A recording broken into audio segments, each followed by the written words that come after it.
JEE 2025 का जो all India quota का रिजल्ट के साथ साथ जो हिमाचल का रिजल्ट रिलीज़ हुआ और ऑल इंडिया कोटा में पोस्ट स्टूडेंट्स जिन्हें अलॉटमेंट मिली है, गवर्नमेंट में मिली है या प्राइवेट में मिली है, उन्हें जो अलॉटमेंट लेटर है वो डाउनलोड करके जो भी टर्म्स एंड कंडीशंस हैं, जो रिक्वायर्ड डॉक्यूमेंट्स हैं, वहाँ पर वो आप अरेंज कीजिए। वहाँ पर जो फ़ीस स्ट्रक्चर अगर प्राइवेट का है उसका भी अरेंज कीजिए, क्योंकि अगर आपने ज्वाइन करना है जहाँ फिर फ्री एग्जिस्ट लेना है, क्योंकि फ़र्स्ट राउंड फ्री एग्जिस्ट है वहाँ पर, चाहे वो ऑल इंडिया कोटा हो चाहे स्टेट्स हो, सभी स्टेट्स में जो फ्री एग्जिस्ट है।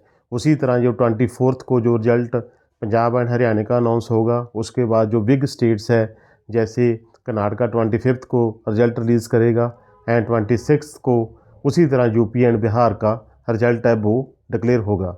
मैं सभी स्टूडेंट्स को यही कहूँगा कि जो भी जहाँ पर भी आपको अलॉटमेंट मिली है उसे अच्छी तरह स्टडी कीजिए कि आपने ज्वाइन करना है जहाँ इन फर्दर राउंड आपने देखने हैं। अगर आपने नेक्स्ट राउंड में अपग्रेडेशन लेना है तो बिलिंगनेस देना बहुत ज़रूरी है, इस बात का ज़रूर ध्यान रखना।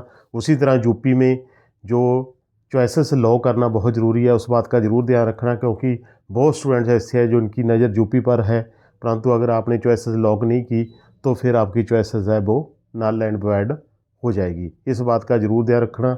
रूल एंड रेगुलेशंस चाहे वो ऑल इंडिया कोटा है या स्टेट्स है, बहुत स्टूडेंट्स के ये भी फ़ोन आते हैं अगर हमने फ़ीस डिपॉजिट करा दी क्या वो फीस हमें वापस मिलेगी जब हम दोबारा अपग्रेड होंगे किसी नेक्स्ट यूनिवर्सिटी में या नेक्स्ट कॉलेज में। देखो प्राइवेट सिस्टम में स्टेट टू स्टेट वेरी करती हैं conditions and deemed university to deemed university vary करती है। ये सब कुछ आपको वहाँ से ही मोस्टली क्लियर होगा भी किस यूनिवर्सिटी से आप, मोस्टली यूनिवर्सिटीज़ है जो ड्राफ्ट आपको वापस कर देती हैं, कुछ यूनिवर्सिटीज़ है वहाँ पर आपको सेकंड फ़ीस का भी अरेंजमेंट करना पड़ सकता है। मैं यही कहूँगा। और दूसरी बात ये है कि जो एनआरआई कोटे की सीट्स है वहाँ भी जो फंड्स है अपने जो एनआरआई अकाउंट से आपके फ़ंड आने हैं उसमें भी समय लगता है।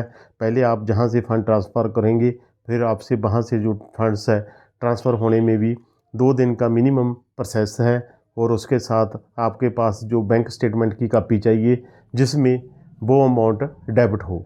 ये सब कुछ जानना बहुत ज़रूरी है। अगर हम क्लोजिंग रैंक की बात करें, लास्ट ईयर से कंपेयर करें, एमडी/एमएस में स्लाइटली जो ब्रांचेस हैं उनमें जो पॉजिटिव शिफ्ट मिली है 1-2 ब्रांचेस के अलावा, उसी तरह जो डीएनबी की सभी ब्रांचेस में पॉजिटिव शिफ्ट मिली है, कुछ में ज़्यादा मिली है कुछ में कम मिली है, और जो इफेक्ट सीट बढ़ने के कारण आया है वो बिल्कुल देखने को मिला है डीएनबी में।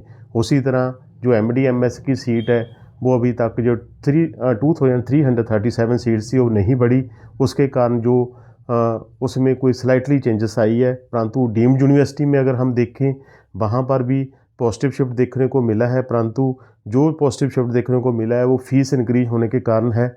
वहाँ पर भी जो सीट इंक्रीज होनी थी वो भी मोस्टली सेकंड राउंड में इंक्रीज होगी।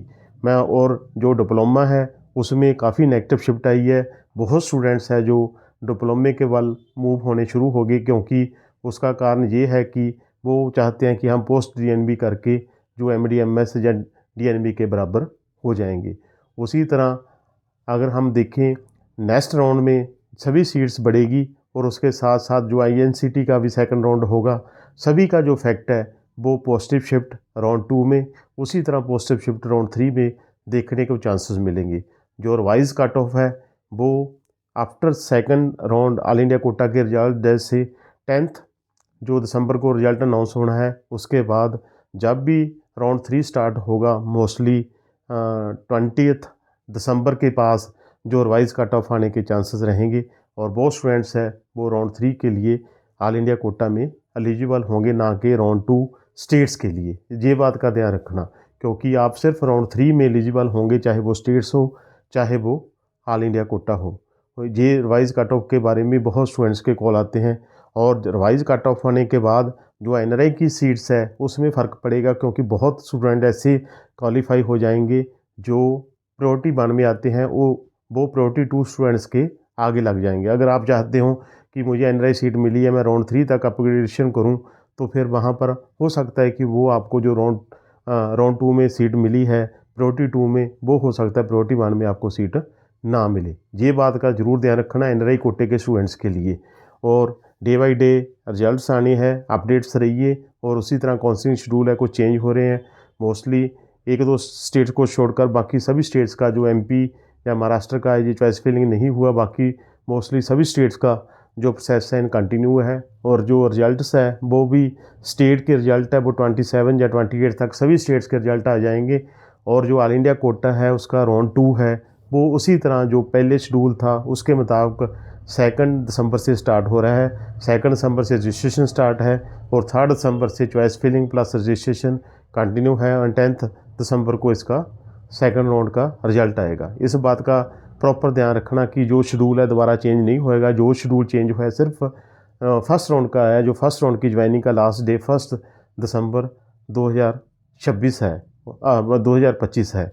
ये बात का भी ध्यान रखना। और मेरी वीडियो को शेयर करना, लाइक करना, सब्सक्राइब करना। किसी को पर्सनल मेरी सर्विस की ज़रूरत हो कॉल करना। मैं सभी स्टूडेंट्स को यही कहूँगा कि ये जो क्लोजिंग रैंक्स है या जो कट ऑफ है, इसमें आप अच्छी तरह जो स्मार्ट वे चॉइस फिल करिए सेकंड राउंड में। क्योंकि फर्स्ट राउंड जो फ्री लिस्ट के कारण बहुत ऐसे स्टूडेंट्स होंगे जिन्हें ये सीट ली है परंतु प्रॉपर ज्वाइन नहीं होगा। इसलिए इसमें मोस्टली 70-75% सीट्स है जो नेक्स्ट राउंड में जो वेकेंट रहेगी। ये आप चेक करना, वहाँ पर आपको राउंड 2 में ये